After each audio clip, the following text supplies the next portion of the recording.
The night sky above the city of Verith Prime was a sea of neon lights and smoke. Inside the Grand Space Bazaar, the air was heavy with noise, metal, and fear. Hundreds of traders gathered around a large circular stage made of steel.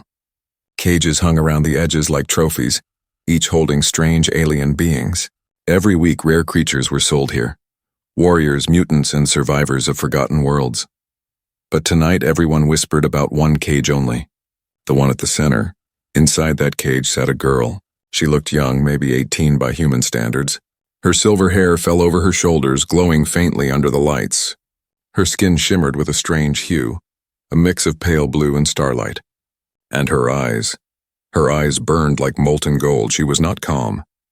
She sat still, but her gaze was wild, sharp like the edge of a blade. Chains wrapped around her arms and legs, yet everyone standing near the cage took a step back. Because every time someone came close, the air around her started to hum. Like the sound of energy about to explode. The auctioneer, a large alien with red scales, shouted above the crowd. Lot 47, the wild girl from the ruins of Athea 9, last of her kind. Strength unknown. Power unpredictable. His words echoed through the hall, but no one moved. The traders looked at each other. Some laughed nervously. Others just stared at the girl in silence. Rumors had spread already. They said this alien girl had killed her first owners. They said her power burned through steel and bone. They said she was not a creature. She was a weapon. The auctioneer raised his voice again. Starting bid, 100,000 credits. No one answered. He looked around, trying to sound confident. 80,000? Silence. 50? A few whispers moved through the crowd, but no one raised a hand. A young merchant near the front leaned toward his friend and whispered, I heard she burned through her last cage. They rebuilt it with stasis metal. His friend nodded quickly. She's cursed. Whoever buys her will die before the next moon. The auctioneer began to sweat. This was bad business. A creature like this was worth millions if anyone dared to take her. He slammed his cane against the stage. Come on! This is your chance to own the last Athean alive. A real power and untamed and pure. The girl slowly lifted her head. Her golden eyes swept across the faces in the crowd. Men who had faced wars and monsters looked away from her gaze. There was no emotion on her face. Only silence, cold, unbroken silence. Then she spoke, her voice low and calm. You fear what you do not understand. The word sent a chill through the room. The auctioneer snapped, Quiet, beast! And hit the cage with his cane. The cage lights flickered. A faint hum filled the air again, and everyone took another step back. Suddenly, the lights in the bazaar dimmed. The humming grew louder, like a storm brewing inside metal walls. For a moment, everyone thought she would break free. Then, just as fast as it started, the hum stopped. The girl lowered her eyes again. The silence that followed felt endless. The auctioneer tried to laugh. See, controlled and safe. No danger at all. No one believed him. He sighed, wiped the sweat from his forehead, and said softly, Anyone? Any brave soul among you? Even a fool with courage? That's when it happened. From the back of the hall, a single voice spoke. I'll take her. Everyone turned. The crowd parted as a man stepped forward, tall, quiet, dressed in a worn black coat. He wasn't a traitor. He wasn't rich. His face was marked with small scars, and his eyes were steady and unreadable. The auctioneer stared at him. You? Do you understand what you're buying, human? The man nodded once. Yes. The crowd began to whisper again. Who is he? Some fool from the outer worlds. Maybe he doesn't know what she is. The man stopped in front of the stage. He looked at the girl, and for the first time she looked back with something other than anger. Curiosity. He said, You are not an object. You are free the moment you step off this stage. The auctioneer laughed loudly, trying to cover his unease. Free? That's not how this works, human. The man didn't answer. He pulled out a small black chip, a payment crystal, and placed it on the table. The scanner beeped green. Transaction accepted. The crowd fell silent. The girl's eyes narrowed, studying him. Why? She asked. He smiled faintly. Because no one else would. The guards opened the cage carefully, their hands shaking. The girl stepped out slowly, her movements smooth and strange, like she was testing gravity for the first time. She stopped in front of the man. He didn't move. She stared into his eyes, waiting for fear. There was none. The auctioneer muttered, He'll regret it before dawn. but the man and the alien girl were already walking toward the exit. The metal doors opened, showing the night sky filled with distant stars. The crowd watched them go, whispering stories that would spread across the galaxy. No one knew the human's name. No one knew what he wanted. But one thing was clear. He had raised his hand when everyone else lowered theirs. And somewhere deep inside that strange, dangerous girl, something had changed. For the first time, she didn't feel like a prisoner. She felt like something else. Something alive. And that was the beginning of everything.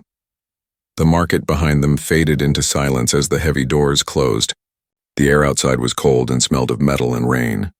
Neon lights from the city stretched across the wet ground like rivers of color. The man walked forward with steady steps, his long coat brushing against the ground. The alien girl followed a few steps behind, her eyes fixed on him with quiet suspicion. He did not chain her or tell her where to go. He only said, "Keep close." She obeyed, not because of fear, but because the night outside the bazaar was even stranger than the cage she had left. The streets of Verith Prime were alive with noise.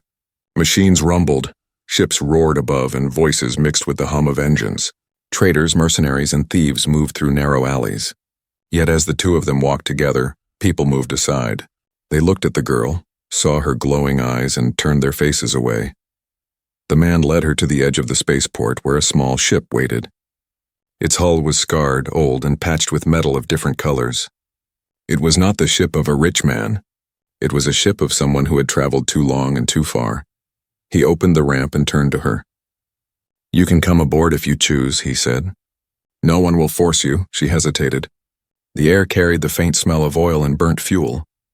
The ship felt alive, humming softly. She looked at the city one last time. Behind her were the people who had caged her. Ahead was a man she didn't understand. She stepped onto the ramp. The man followed her inside and closed the door. The sound of the city disappeared, replaced by the low hum of the ship's power core. The cabin was small, filled with scattered tools, books, and maps. It felt like a place someone had lived in for years. He walked to the pilot seat and began pressing switches. The ship lifted gently off the ground, floating through the smog until the stars appeared above them. The girl watched from the corner, her body tense, ready to defend herself if needed. After a long silence, she finally spoke. "You bought me, yet you do not bind me. Why?" He didn't look at her. "Because you are not a thing to be owned." Her brow furrowed. "Then what am I to you?" He paused, then said, "A reminder." She didn't understand the word. A reminder of what? She watched him, trying to read his face, but his expression gave nothing away. His eyes were calm, the kind of calm that comes after seeing too much. The ship broke through the clouds and entered the dark stretch of space. Stars filled the window, bright and endless. The girl had seen stars before, but not like this. From inside the cage, they looked far and unreachable. Now they looked alive, close enough to touch. He noticed her staring. "First time seeing open space?" he asked. She nodded slowly. "First time free." He gave a small nod. "Then breathe it in." "Freedom feels strange at first." She turned toward him, her voice sharper now. "Do you not fear me? You know what I can do?" He smiled faintly. "Yes, but fear is a choice, and I've already faced worse than death." Something in his tone made her stop. There was no arrogance in his voice. No challenge. Only truth. She sat down across from him, still watching every move he made. For the first time, her anger began to soften. The way he moved, the way he spoke, it all felt different from the others. He treated her like a person, not a monster.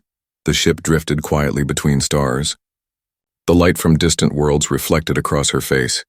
She reached out, touching the glass, leaving faint marks of light where her fingers pressed. He finally said, "My name is Elias Vorn." She hesitated, then replied, "I am called Lyra." He looked at her, his voice low and certain. "Then, Lyra, you are safe here." She wanted to believe him, but the word safe was something she had never known. Her heart still carried the memory of chains and fire. Yet when she looked at him, something deep inside whispered that he was telling the truth. She leaned back, closed her eyes for a moment, and listened to the steady hum of the ship. It was not the sound of a cage. It was the sound of distance, of stars moving by, of a journey that had no map. Elias watched her in silence. In the glow of the control panel, his face looked older, worn by time and loss. But behind that quiet calm was something stronger, a promise he had not spoken yet. Outside the window, the stars stretched endlessly, and the small ship disappeared into their light, carrying two souls who had no reason to trust each other but every reason to try. The ship moved through endless space like a silent arrow. Its engines whispered softly, carrying two beings who did not yet understand each other. Inside, the air was warm, filled with the hum of power and the faint scent of metal. Lyra sat in the corner of the small cabin, her eyes fixed on the stars outside. They looked peaceful, but her mind was not. Elias worked quietly near the control panel. He adjusted the navigation and checked the coordinates. He didn't speak much, but his presence filled the room. Every movement he made was careful, steady, and calm. Lyra watched him without saying a word. For the first time in her life, no chains held her, no guards stood around her. The silence felt strange. She didn't know what to do with it. Freedom was new, and it felt heavier than the cage she had left. After a while, Elias turned toward her and said, "You haven't eaten since the auction." She didn't answer. He placed a small tray of food on the table between them. Simple rations, nothing fancy. She stared at it suspiciously. "It's clean," he said. "No poison, no tricks." She hesitated, then reached for the food. Her movements were quick and defensive, like a wild animal used to fighting for survival. She ate silently, her eyes never leaving him. Elias leaned back in his seat. "You've been hunted for a long time, haven't you?" Lyra's voice was sharp. "Everyone hunts what they fear." He nodded slightly. "And they fear what they don't understand." She looked up at him, her golden eyes glowing faintly under the ship's dim lights. "Do you understand me, human?" "Not yet," he said. "But I want to." For a moment, neither spoke. The ship floated quietly through the dark. Lyra could feel something strange inside her, a restlessness she couldn't explain. It wasn't anger anymore. It was confusion. She had seen humans before, traders, soldiers, scientists. All of them looked at her like she was a weapon, a tool to be used or destroyed. But this one didn't. This one looked at her as if she mattered. Later that night, when Elias went to the back of the ship to check the power cells, Lyra stood and walked slowly through the cabin. Her hands brushed over the walls, feeling the hum of the engines. She found shelves filled with small items, books, old photographs, and strange metal coins from forgotten worlds. She picked up one of the photos.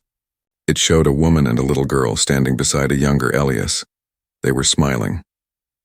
Elias returned quietly and saw her holding the picture. His face didn't change, but his eyes darkened with something deep and old. "She was my daughter," he said. Lyra placed the photo back gently. "Was?" He nodded once. "The war took her." "The same war that destroyed your world?" Lyra froze. "You were there?" He didn't answer. Instead, he walked past her and stared out the window at the distant stars.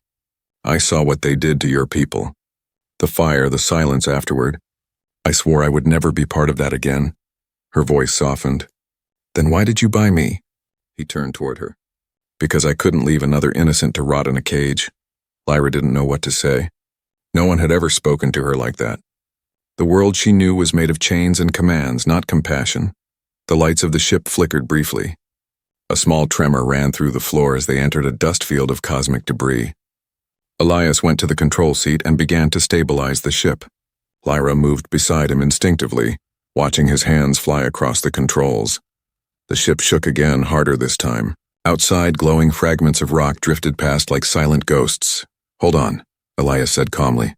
"We'll clear it soon." Lyra felt the tension build inside her. Her pulse quickened. The lights flickered again, and a warning beep filled the air. One of the engines had overloaded. Without thinking, she placed her hand on the metal panel. A bright pulse of light spread from her palm through the ship's body. The humming sound changed, softening, steadying. The alarm stopped. The ship glided out of the dust field like nothing had happened. Elias stared at her. "You stabilized the core." She stepped back, looking at her hand as if seeing it for the first time. "I don't know how I did it," she whispered. He smiled faintly. "You don't have to. You just saved us." For the first time since they met, she felt something shift inside her. It was not fear. It was not anger. It was something she had never felt before. Trust. The stars outside grew brighter as they passed through open space again. Lyra sat down slowly, still looking at her hands. Elias returned to the controls, his face calm but his mind racing. He had seen power before, but never like hers, and deep inside both of them knew this was only the beginning. The wildness inside her was not gone. It was waking up, and soon the whole galaxy would know her name. The ship drifted through deep space, silent and steady, leaving trails of light behind. Inside, the hum of the engines felt like a heartbeat that never stopped. Lyra sat near the viewing glass, staring at the stars as they passed by. Every shimmer reminded her of the fire that once swallowed her world. She didn't speak of it, but the memory lived behind her golden eyes, bright and burning. Elias moved quietly across the cabin, checking the ship's readings. His movements were calm, practiced, but his mind was far away. He kept glancing at Lyra, watching how the faint glow of her skin pulsed with the rhythm of the ship's energy. She didn't seem to notice, but he did. It wasn't just beauty. It was something else, something alive. When she touched the ship's core, it hadn't been luck. It had been control. Power flowing through her veins like a second pulse. That kind of power didn't come from training or machines. It came from blood. He leaned back in his seat, thinking about what he had seen on Athea 9 years ago. He had been there as a soldier then, standing on a world that screamed under the sky. The Athenians had tried to protect their cities, but the Empire's weapons had been stronger. Whole towers fell like ash, and then the light came, the same golden light now shining faintly in Lyra's eyes. It had spread across the battlefield, swallowing everything, turning metal into dust. When it was over, nothing living remained. The record said the Athenians were extinct, but one survived. Lyra turned her head slightly. "You keep watching me," she said softly. Elias met her gaze. "Because you remind me of something I can't forget." She studied his face. "The war," she said. He nodded. "I was there. I saw what they did to your people." Her voice dropped lower. "Then you saw what we did too." He didn't answer. He remembered the light, the screams, the silence after. Lyra stood and walked toward him. Her steps were quiet, but her presence filled the room. "They called us weapons," she said. "But we didn't choose that. They took our bodies, changed them, turned us into living cores of energy. We were built to destroy, and when we refused, they erased us." Elias listened without interruption. Her words were calm, but her voice carried centuries of pain. "They feared what they made," she continued, "so they burned our cities. My family hid me in the tunnels below the old capital. I watched the sky fall. I watched everything turn to light." Elias finally spoke. "You were a child," she looked down. "And I am still what they made me." He stepped closer, his tone quiet but firm. "No, you're more than what they made." Lyra met his eyes. For the first time, he saw a flicker of emotion behind her steady gaze. Not anger, but something deeper. A question she didn't know how to ask. "Why do you care?" she whispered. "You are human. You are one of them." He looked away for a moment before answering. "I was once, but not anymore." He pulled a small object from his pocket, a worn data chip with faded markings. "This is all that's left from the war," he said. "I've carried it for years. It holds the last transmission from Athea 9 before the attack." Lyra reached out, touching the chip gently. The moment her fingers brushed it, a faint light spread through the metal. A holographic image appeared in the air. A woman speaking in the Athean tongue, her voice trembling, her face filled with fear. Lyra's eyes widened. She understood the words. It was her mother's voice. "Run, my child. Live for us. Live for the stars." The image faded. Lyra stood frozen, her breath unsteady. The silence that followed felt heavy, filled with memories too painful to speak. Elias placed the chip on the table and stepped back. "I found that years ago. I never knew it would lead me to you." Lyra turned toward him, her voice barely a whisper. "You carried this all this time," he nodded. "Because I owed a debt to a world we destroyed. Maybe saving you doesn't change the past, but it's a start." She looked at him, unsure how to respond. The anger that had always lived inside her felt smaller now, replaced by something she couldn't name. Outside, a new light began to glow in the distance. A cluster of ships moving through the void. Elias noticed them first. His hands moved across the controls, scanning the signals. His expression hardened. "They found us." Lyra's pulse quickened. "Who?" He looked at her. "The ones who made you." For a long moment, neither spoke. The stars outside seemed to hold their breath. Then Elias said quietly, "Whatever happens next, we face it together." Lyra turned back to the window. The ships were getting closer, their lights sharp and cold. Somewhere deep inside her chest, the golden glow began to rise again. The past had found her, but this time she wasn't alone. The warning lights flashed red across the cabin, painting everything in a faint glow. Outside, the stars seemed to vanish behind the dark shapes of approaching ships. Elias knew those ships weren't traders or patrols. They were hunters, and they were coming fast. Lyra stood near the window, watching the silent formation move through space. Her golden eyes reflected the cold light of the enemy ships. She could feel them before the scanners even confirmed it. The energy in her veins reacted to their presence like fire meeting air. Elias sat in the pilot's seat, hands moving quickly across the controls. The ship's engines roared to life. "They're locking onto us," he said. His voice was calm, but his eyes were focused. "Hold on." The ship surged forward, breaking through the field of stars as trails of light stretched behind. The hunters followed in tight formation, their dark ships shaped like blades. Plasma beams sliced through space, missing by inches. Each shot lit up the void with blue fire. Lyra gripped the seat to steady herself. The hum of energy inside her chest grew louder. She felt it rising like a wave that wanted to break free. Elias glanced at her. "Don't lose control," he said. "We can't afford it now." She nodded, but her hands trembled. The lights around her flickered faintly, reacting to the power she was trying to contain. The ship shook as another blast hit the rear hull. Sparks flew from the console. Elias cursed under his breath and diverted power to the shields. "Who are they?" Lyra asked. "The Remnant," Elias replied. "Old war machines and soldiers who never stopped fighting. They work for whoever pays to hunt people like you." She frowned. "Like me?" "Powerful, uncontrolled, useful." His voice was bitter, heavy with memory. Lyra understood without him saying more. The ship dove into a field of floating debris, the remains of an old mining station. Metal fragments spun in every direction, reflecting light like shattered mirrors. Elias used the wreckage as cover, weaving through narrow gaps. The hunters followed, firing blindly. Explosions bloomed in silence across the dark. Lyra moved closer to him. "Let me help." Elias didn't look at her. "You already are. Stay steady."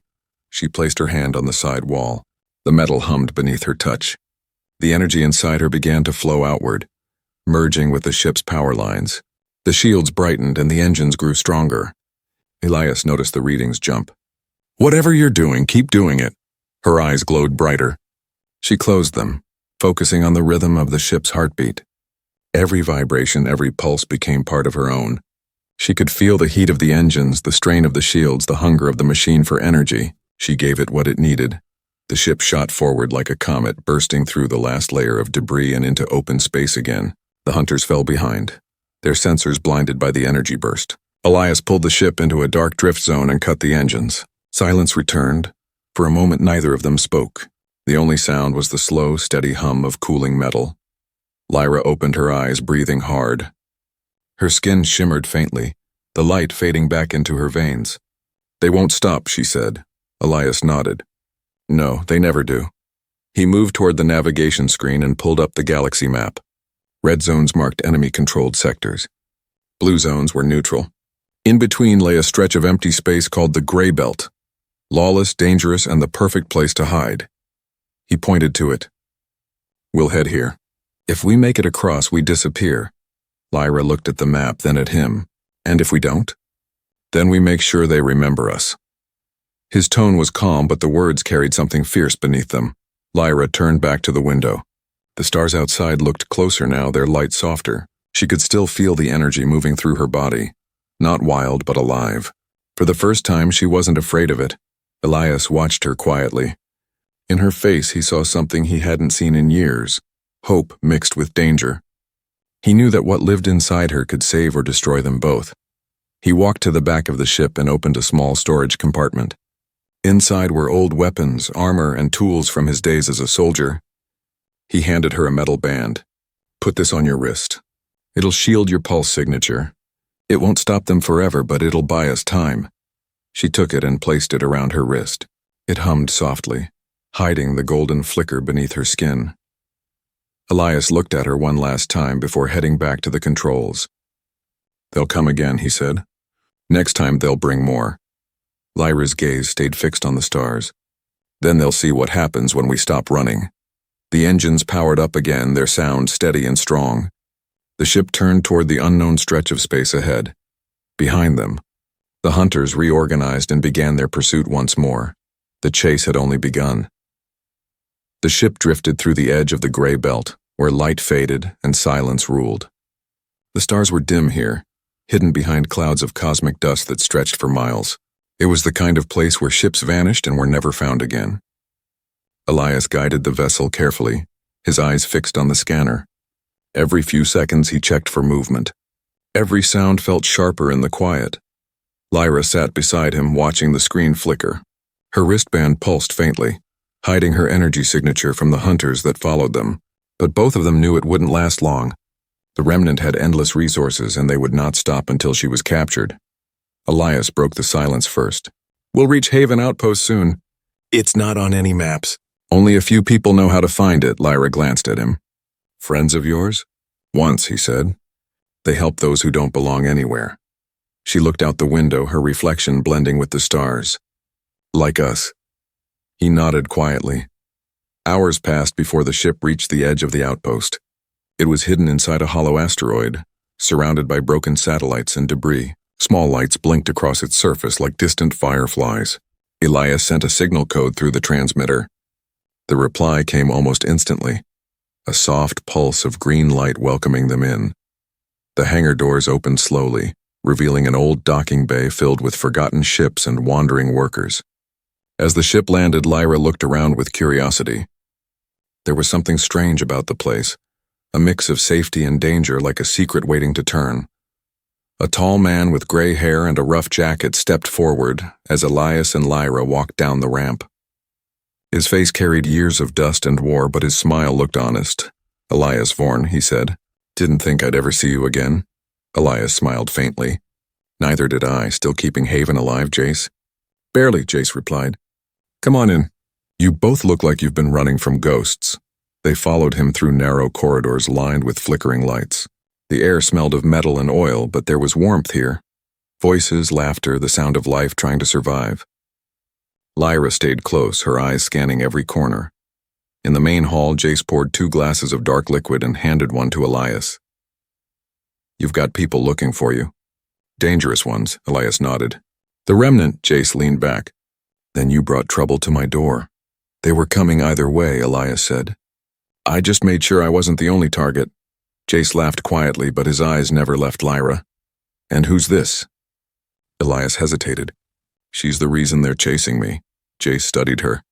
"Athian blood." "I thought they were gone," Lyra said nothing. Her golden eyes stayed locked on him. Elias spoke again. "She's not what they say she is." Jace smiled faintly. "Maybe not. But people like her change the balance of power. You know that, Elias. You've seen it before." Elias lowered his voice. "That's why I need your help. I can't keep running. I need a place where she can rest, at least for a while."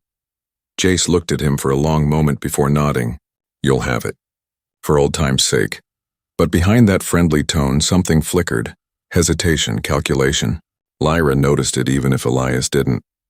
That night, as the outpost quieted down, Lyra couldn't sleep. She walked through the dim corridors, following the faint sound of voices. Near the comm room, she stopped. The door was slightly open. Jace's voice came from inside. "Yes, I'm sure. She's here, the girl from Athea. Tell your commander I want double the price." Lyra froze. Her breath caught in her throat. The hum inside her chest began to rise again, soft at first, then stronger. She stepped back silently, her eyes glowing faintly in the dark. By the time she reached Elias's quarters, he was awake, sitting by the table working on the ship's system. She spoke quietly. "They know we're here," Jace called them. Elias looked up sharply. For a second, disbelief crossed his face, then understanding. "How long?" "They're coming," she said. "Soon." Elias stood, his expression cold. "Then we leave now." He grabbed his gear and motioned toward the exit. Alarms started ringing across the outpost.